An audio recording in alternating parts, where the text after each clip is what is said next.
Ito ang kwento ng isang magandang dalagita, lumaking sanay sa mararangyang gamit at mayabang mapagmalaki at palaging ang gusto ay siya ang bida. Ngunit nung natuklasan niya ang lihim na kanyang ama, ay biglang nagbago ang kanyang pagkatao. Siya si Aira at ito ang simula ng kanyang kwento. Welcome to this channel. What you think? Pamagat sa likod ng lihim. Simula si Aira ay isang dalagita sa grade 10, matalino, maganda, ngunit mayabang. Sanay siya sa magagarang gamit at sa atensyon ng mga kaklase niya. Palagi niyang ipinagmamalaki ang cellphone, bag at sapatos na ibinibigay ng ama niyang si Mang Ramil. Aira, hindi naman kasi ako katulad ninyo.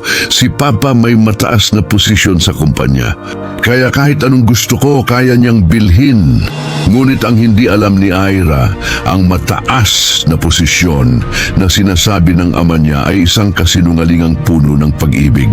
Si Mang Ramil ay isang ordinaryong construction worker na araw-araw naliligo sa alikabok at ulan at gabi-gabing umuuwi ng pagod. May mga sugat sa kamay at pasa sa braso. Tinitiis niya ang lahat para mapaniwala si Aira na hindi siya kailangang mahiya sa mga kaibigan.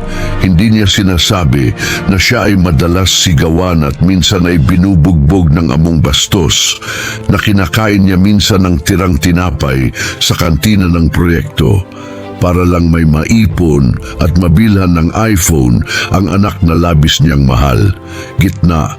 Isang araw, nag-anunsyo ang paaralan ni Aira ng isang espesyal na proyekto. Project, ang buhay ng aking magulang. Isang tapat na pagtingin. Ngunit kakaiba ang proyektong ito. Hindi ito basta interview o drawing.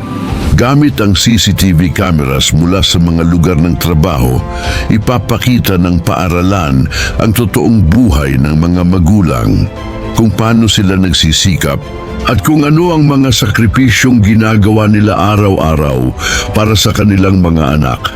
Hindi ito alam ni Aira. Akala niya karaniwang video presentation lang ito.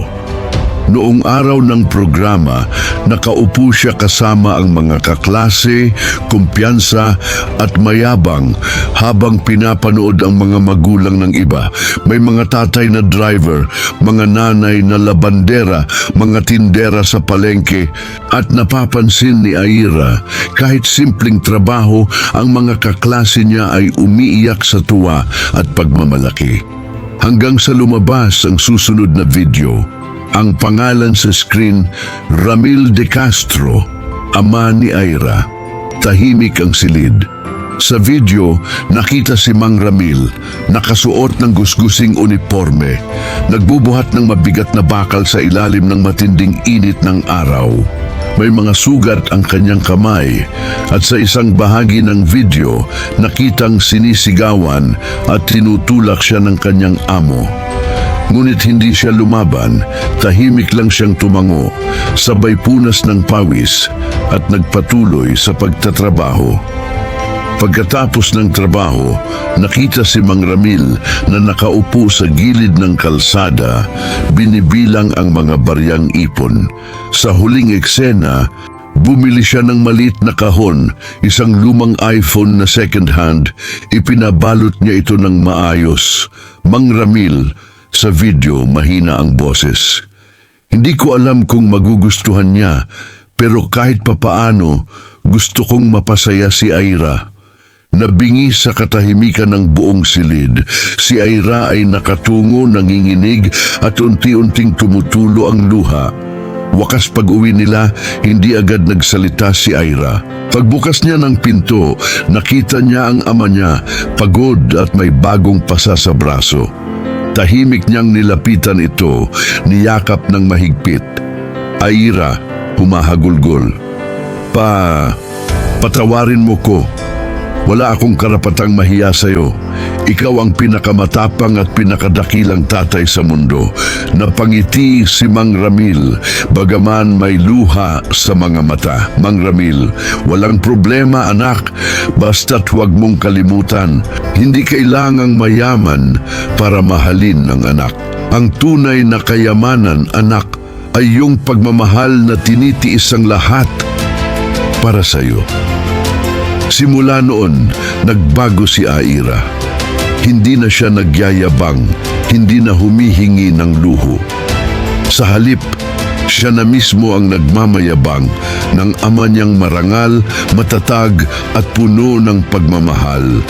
Aral ng kwento. Huwag nating sukatin ang halaga ng magulang sa trabaho o kita nila. Ang tunay na yaman ay nasa mga kamay na puno ng kalyo at sa pusong handang tiisin ng sakit alang-alang sa pag-ibig sa anak.